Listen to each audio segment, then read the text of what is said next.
How do you get African clawed frogs to breed?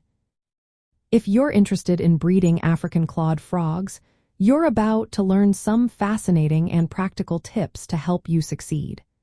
Breeding these frogs involves simulating their natural environment and inducing the right conditions. First, you need to understand that African clawed frogs breed in response to specific environmental changes. One of the most effective ways to induce breeding is by simulating a spring rain. To do this, lower the water temperature in their tank to around 66 to 68 degrees Fahrenheit, 18 to 20 degrees Celsius, for about 4 to 6 weeks. During this time, reduce the water level to about 4 to 6 inches, 10 to 15 cm, and ensure you perform partial water changes to keep the tank clean.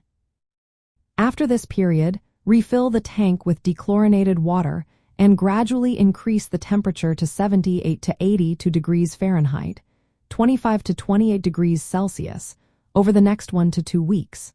It's also important to turn off the lights during this phase. The male frog will signal his readiness to mate by making a metallic clicking noise. The female will respond with a matching clicking sound if she is receptive.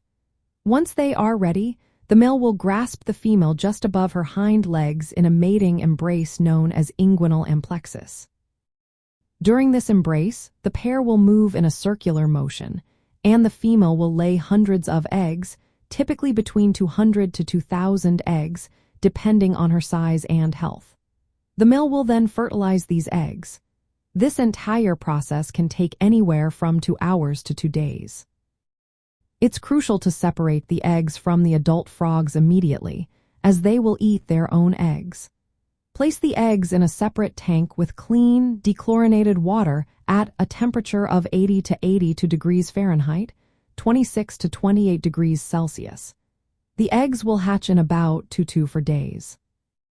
The newly hatched tadpoles will attach themselves to aquatic plants and other objects using special glands. They start feeding on microorganisms from the water around the 7th day and will transform into froglets within about 2 months. For successful breeding, ensure your frogs are on a varied and nutritious diet. This includes feeding them blackworms, enriched brine shrimp, whiteworms, daphnia, mosquito larvae, springtails, bloodworms, and glassworms. A good diet and the right environmental conditions are key to inducing and supporting the breeding process. Remember, African clawed frogs can breed multiple times a year, so with the right care and conditions, you can have multiple breeding cycles. Always monitor the health and well-being of your frogs and adjust their environment accordingly to ensure successful breeding.